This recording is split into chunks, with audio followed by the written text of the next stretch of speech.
ఇది ఒక డెకేడ్ అంటే నా చిన్నతనంలో అంటే నేను జనరేషన్ లో పెరిగింది బాలనాగం కావచ్చు, సీరియల్స్ కావచ్చు, దేవి సినిమాలు కావచ్చు, బాగా అట్రాక్ట్ అయ్యాను. ఈ జనరేషన్ కి ఏమైనా డివోషనల్ టచ్ తో ఈ సినిమా తీస్తున్నారా, లేదంటే ఇది అసలు ఏ రకం జాతి పాము సార్ ఇది? Most modern black pain snake అండి. Okay.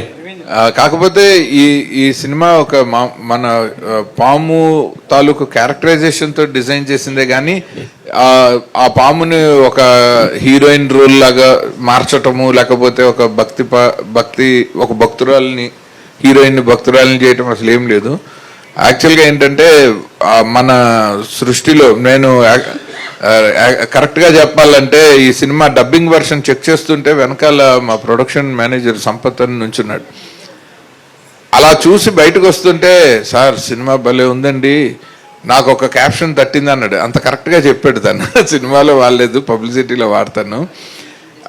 If you spoil nature you will vanish your future అని చెప్పాడు అతను ఒక ముక్కలో.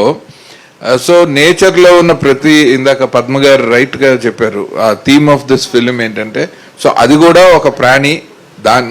ఒక ఎక్స్ట్రాడినరీ డైలాగ్ రాశారు జాగర్ ఆడమ్స్ అన్న క్యారెక్టరు క్యాథరిన్ గారితో మాట్లాడేటప్పుడు, మనుషులు మృగాల్లా మారితే మృగాలే న్యాయ నిర్ణేతలు అవుతాయని. సో ఇది అలాంటి ఒక క్యారెక్టర్ ఉన్న ఒక పాము. అన్ఫార్చునేట్లీ దానికి విషం ఉండదు, కానీ పగ మాత్రం ఇంకా ప్రమాదకరంగా పెంచుకుంటూ ఉంటుంది, అది హ్యూమన్ రేస్ మీద. సో ఆ క్యారెక్టరైజేషన్ని తీసుకొని ఈ కథని డిజైన్ చేశాం.